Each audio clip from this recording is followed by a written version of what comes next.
An upside surprise in today's retail sales number could mean stronger consumer spending. That revved up Wall Street, and the Dow jumped 41 points to another record high. Apple CEO Steve Jobs is at the core of a federal investigation into stock option backdating. We talk with Washington insiders about the likelihood of criminal prosecution. Tonight's Market Monitor guest says U.S. stocks are poised for gains despite the slowing economy. He's Chris Orndorff, head of equity strategy at Payton & Regal. Then Sony shares jumped over 4% today on new data showing that the company's PlayStation 2 video game console is beating out its newer rivals. I'm Paul Kangas. And I'm Susie Garob. This is Nightly Business Report for Friday, January 12th. Nightly Business Report is made possible by...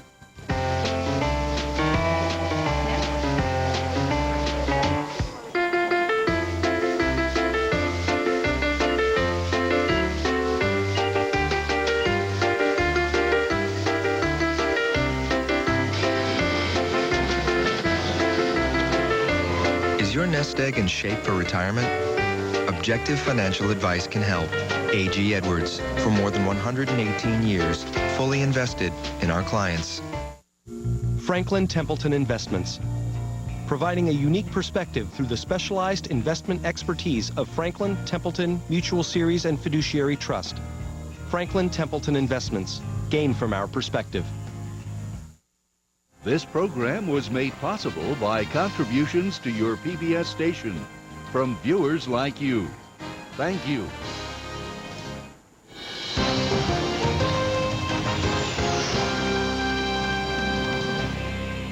Good evening, everyone. Another record finish for the Dow today on good news about consumer spending. The Dow rose 41 points and the Nasdaq added 16 points, closing above 2,500 for the first time in 6 years. Investors were encouraged by the latest retail sales numbers showing stronger than expected spending in December. As Suzanne Pratt reports, that data is making some experts more optimistic about the economy. It now appears the crucial holiday shopping season may have turned out better than some retail experts originally thought. According to the latest government data, retail sales increased 0.9% in December, the strongest showing since July. November sales, however, were revised lower to reflect a gain of only 0.6%. Economist Kathy Camilli credits lower energy prices for the stronger than expected December sales. Remember, if you're spending an extra $100 a month on gasoline and all of a sudden that goes away because gasoline prices fall, you have that money to spend on Christmas. Indeed, a closer look at the December figures shows consumers spent that extra money on electronics and clothing. Initial reports from the nation's biggest chain stores had set a gloomier tone last week.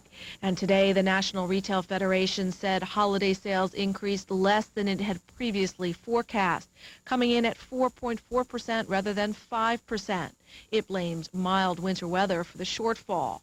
But economists say the government data gives a much broader sampling of retail sales and therefore a more accurate assessment of the overall economy. To that end, some believe the government's retail report suggests stronger growth occurred in the fourth quarter. Lehman Brothers upped its Q4 GDP forecast today to 3.3% from 2%. Lehman economist Drew Mattis explains the big change. Think about how strong that is, given the fact that we have a drag from housing that's at almost 1% of GDP.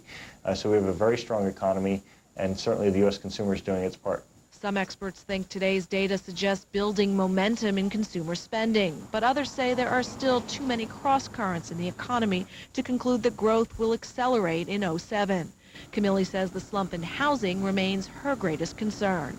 I'm more forward-looking and looking at the possibility that actually housing could be somewhat of a detriment to growth in the first quarter, as it has been in the last 3 quarters. So I'm a little bit worried about that. Decent retail sales suggest the Federal Reserve was right about the strength of the U.S. economy. Experts say it also suggests that a cut in interest rates by the Fed in the near future is unlikely. Suzanne Pratt, Nightly Business Report, New York. Stocks on Wall Street opened narrowly mixed, reflecting those upbeat retail sales and then Advanced Micro Devices earnings warning, which we'll detail shortly. At the outset of trading then, the Dow fell 10 points, while the Nasdaq edged 2 points higher. The market's resilience boosted bullish confidence, and with the energy and tech sectors leading the way, Stocks ended moderately higher. The Dow Industrial Average rose 41.10 at 12,556.08. That's its second straight record closing high. This week it advanced in 4 of the 5 sessions for a net gain of 158.07 points. The Nasdaq Composite today closed up 17.97, ending at 2502.82. It rose every day this week for a net advance of 68.57 points. Standard & Poor's 500 up 6.91, ending at 1430.73 today. In the bond market, the 10-year note fell 9/30 seconds to 98 and 27/30 seconds, putting the yield at 4.78%.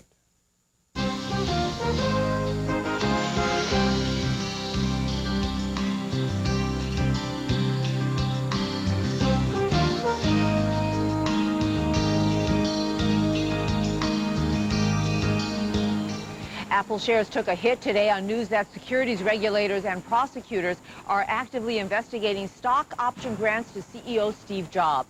The options grants were allegedly backdated to maximize returns. Stephanie Du looks at how Jobs' key role at Apple could play a role in the investigation. It has been a tumultuous week for Apple CEO Steve Jobs. On Tuesday, he rolled out Apple's new iPhone, solidifying his rock star status as the genius behind the company. Today, he's back in the news as investigators step up their probe of Apple's stock options backdating. Former SEC Chairman Harvey Pitt says regulators and prosecutors will take Jobs' status into account. Steve Jobs is Apple, and he's essential to the well-being of Apple at this point in time. He didn't himself backdate any documents or falsify them. He didn't personally profit from any of the backdated options. And therefore, I think he is in a very different situation from other senior executives in other companies. The conclusions of Apple's internal board investigation, released in October, are at odds with what the company reported to the Securities and Exchange Commission at the end of 2006. In October, Apple's board said that while Jobs was aware of some favorable option grant dates, quote, he did not receive or benefit from those grants and was unaware of the accounting implications. But Apple's 10-K filing to the SEC reveals that the questionable stock options granted to Jobs and given up by him in 2003 were exchanged for restricted stock, from which Jobs did benefit. Corporate law expert Stan Brand says prosecutors are sure to scrutinize any discrepancies. It may be that no prosecutor will conclude or be able to conclude that he had the necessary criminal intent that you have to have engaged in illegal or fraudulent activity. That doesn't mean there won't be serious civil or other liability to the company. Attorney Steve Ryan represented Hewlett-Packard CEO Mark Hurd in the congressional investigations of the company's pretexting scandal. He says Jobs' status as a Silicon Valley icon can be a double-edged sword. When you're a major public figure in your own right, when you assume importance beyond your own corporate status, you also become a target of these people, so that a member of Congress who's a chairman of a committee who's probably not as famous as you may use you to get famous. Experts say with ongoing investigations at the SEC and the U.S. Attorney's Office, it will be 6 months to a year before the stock options backdating issue is resolved for Apple and Jobs. Stephanie Du, Nightly Business Report, Washington. There's a guilty plea tonight in the Hewlett-Packard boardroom spying probe, but it's not from a Hewlett-Packard employee.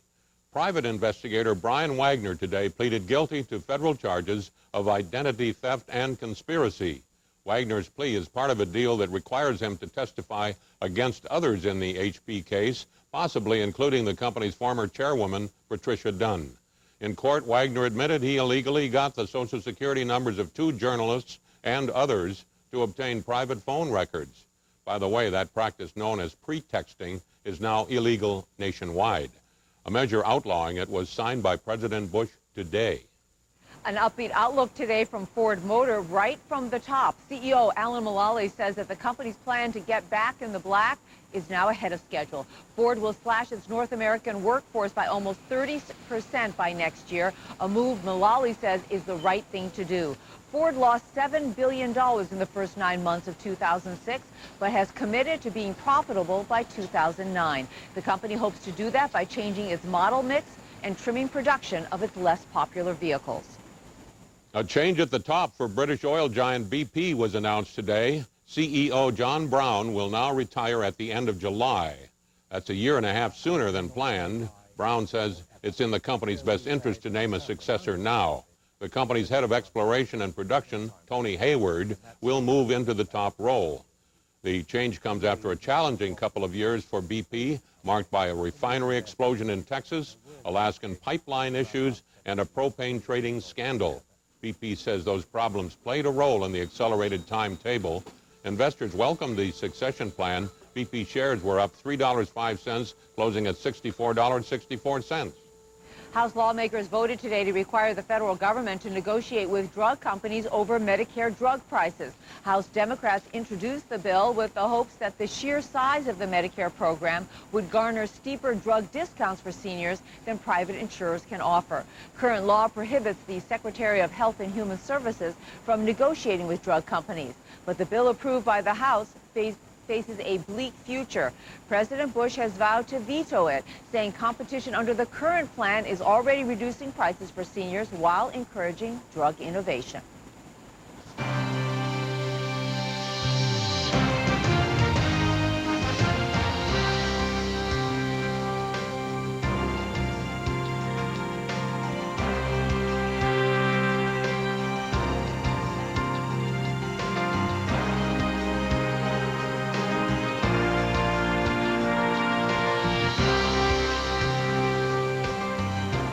Shares of Advanced Micro Devices tumbled 9.5% today after the computer chip maker warned its fourth quarter profits and revenues would fall short of analyst estimates.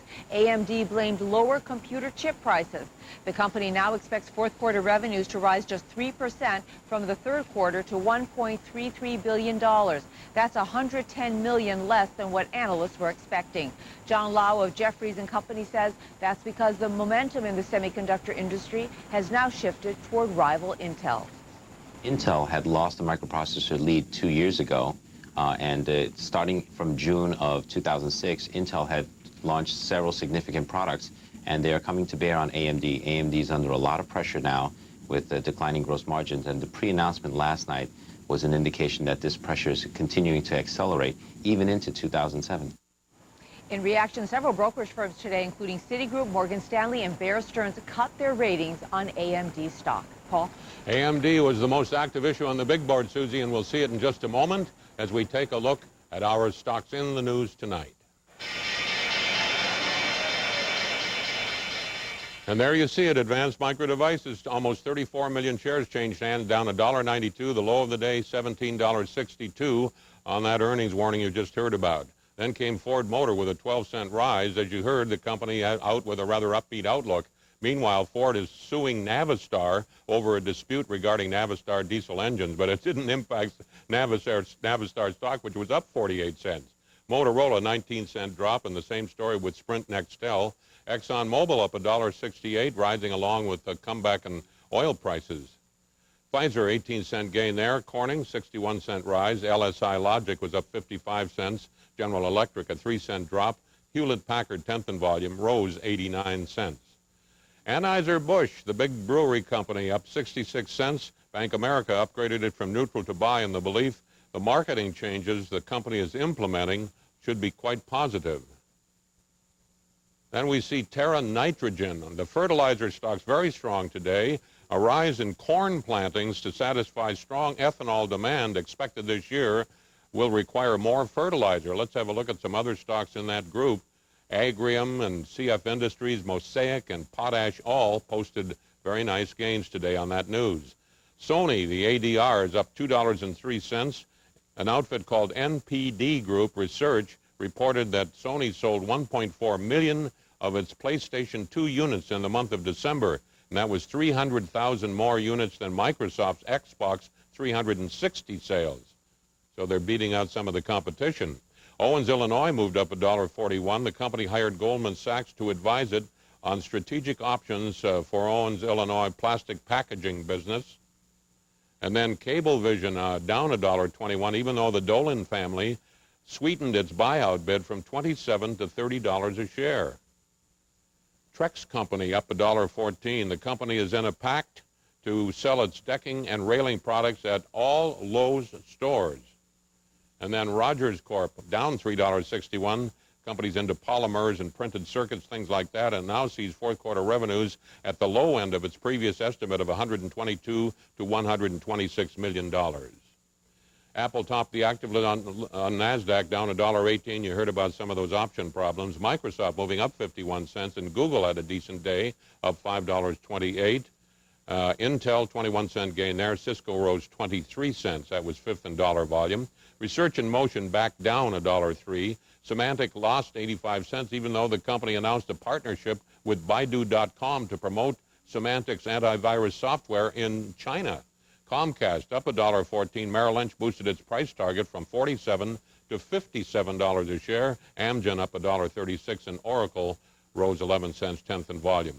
XM Satellite Radio Holdings up 74 cents, traded as high as $17.70 today on rumors the company may merge with Sirius Radio Satellite, but analysts at Oppenheimer are rather doubtful of that.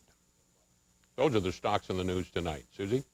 Paul, well, it was a tough day of trading again for the electronic systems at the Chicago Board of Trade. The service went down today, not once, but twice, and that's after a similar outage yesterday as well. Today's late morning and mid-afternoon shutdowns were due to what the CBOT called technical issues.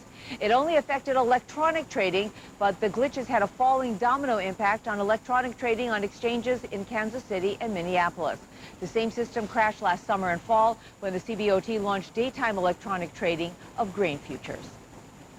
Monday, financial markets are closed for the holiday, so join us for Where Best to Invest and special NBR edition.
Here's a look at what's happening next week. Our Friday Market Monitor guest is Robert Drock, publisher of the Drock Weekly Research Report.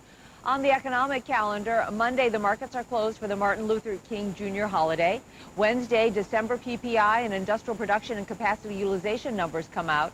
Thursday, it's December CPI and housing starts, as well as the weekly reports on jobless claims and crude oil inventories. And then on Friday, January consumer sentiment from the University of Michigan. Also next week, earnings from Apple, Citigroup, Intel, JP Morgan Chase, Merrill Lynch, and Motorola. My guest market monitor this week is Chris Orndorff, head of equity strategy for money management firm Payden & Regal, based in Los Angeles. And Chris, welcome back to Nightly Business Report. Thanks, Paul. Great to be here. On your last visit with us in early June, you predicted that oil prices, which were in the low $70 per barrel range at the time, were topping out and should head for the low 60s or even less, and that was a great call. It was wonderful. But now, as we're near the bottom, you think? In the 50 range, it's gone even more than you thought. Well, I think if you look towards the rest of the year, with the decrease in demand softening, I think oil's going to drop down into the mid to lower 40s even. But commodities never go in a straight line, so we're certainly going to have some zigs and zags along the way. What if we had a really terrific cold snap up in the northern part. Would that do it? Well, you mean down to the 30s? Yeah, that's right. It's been awfully mild up there. It really has been. But you don't think a cold snap wouldn't have that much of an impact at this late date? I don't think it would be that material at this point. Okay. In that last appearance, you also said the Federal Reserve was close to ending its rate increases, and so it was. You said one more. There was one more after June, or in June, I think it was. Right. What's your prediction on interest rates now? Well, I think inflation is behaving itself. The economy is certainly slowing, but not a recession. So I think the Fed's going to be on hold for most of the year. Okay, fair enough. Now, the Dow Industrial Average at that last visit time was at 10,890, and you were decidedly bullish on stocks, and here we are at a record high for the second day of a row above 12,500. You've been on a roll, and I compliment you on some great calls. Oh, well, thank you. Let's see how the stocks you recommended back in June have done. There we see Coach. Look at that gain, 60%. You recommended it on a previous visit, too, and it went below your recommended price, and then it shot right back. You said buy all you can get, in essence. And then American Mobile did very well, up 46.3%. Are you still with these or taking money off the table? These are both great stocks, but I think you make these kind of gains, it's time to take some profits. Okay. You had two other recommendations back in June. And Ecolab up almost 18%, nice call there. And Burlington Northern, the big rail, up only 2.3%. How about these two? You still with them? Again, these are both great companies long term, but I think they're going to be better entry points, so I'd take the profits. You're taking some money off the table. Right. Well, and how about some new recommendations? Are you going to use the proceeds to buy? Of course. We've Okay. got three new ones. All right. The first one's Monsanto, which is really a seed, genomics, and crop protection company. Earnings are going to be growing at about 20% over the next few years. They've got a great pipeline of new products. And, you know, corn, which is really a booming crop worldwide, both for food as well as for ethanol. Right. And Monsanto makes a lot of money on corn. Well, it looks like that stock is really growing like corn here, too. You're not afraid of it at this level. No, I think it's a great company. It's just one of those things you buy and you hang on to it. Okay, let's have a second choice. All right. The next one would be East West Bank Corp., which is a Southern California regional bank, but it's one of the largest in the U.S., focused on the Chinese-American community, which is a rapidly growing and affluent market niche. Very strong management team at this firm, and high asset quality, and they're diversifying their revenue. We think this is a good entry point for Why is the for stock quality. why is the stock looking so weak here? Well, all the regional banks have been sort of taking it on the chin, and that's why, with valuations only at about 14 times earnings, we think this is a great entry point for the stock. We only have a minute left, but we have time for a third choice. All right, this is a bit of a contrarian Oh, pick, my Paul. goodness, yeah. Intel, which of course everyone knows as the dominant chip maker in the market, certainly Microsoft Vista release could be a catalyst for growth, but Intel is really strong in the notebook and server market, which are the most rapidly growing parts of the market, up 20% next year.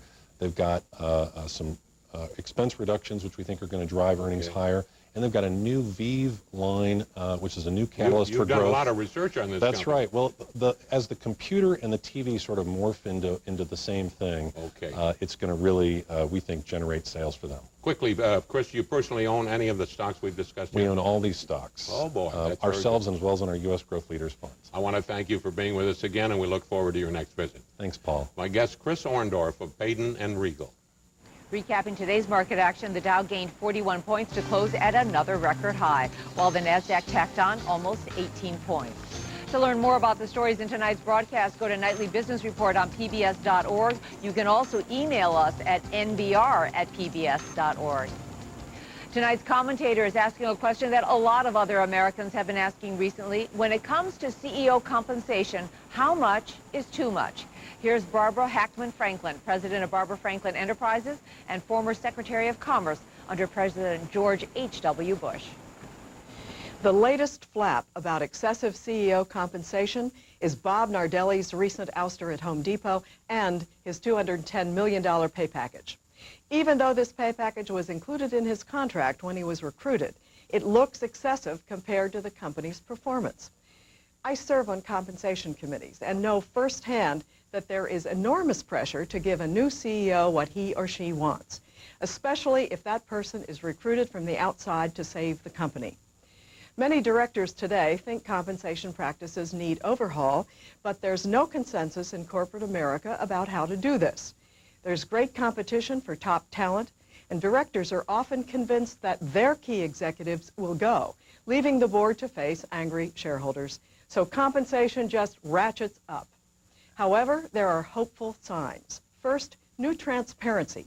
For this year's proxies, the SEC requires disclosure of all compensation for the CEO and other top executives: salary, bonus, stock options, stock grants, deferred compensation, perks, and severance. Second, there's tougher talk on Capitol Hill from the incoming chairman of the House Financial Services Committee, among others. A perfect storm may be emerging that will give new muscle to compensation committees and boards to take a fresh look and just say no to the excesses we now see.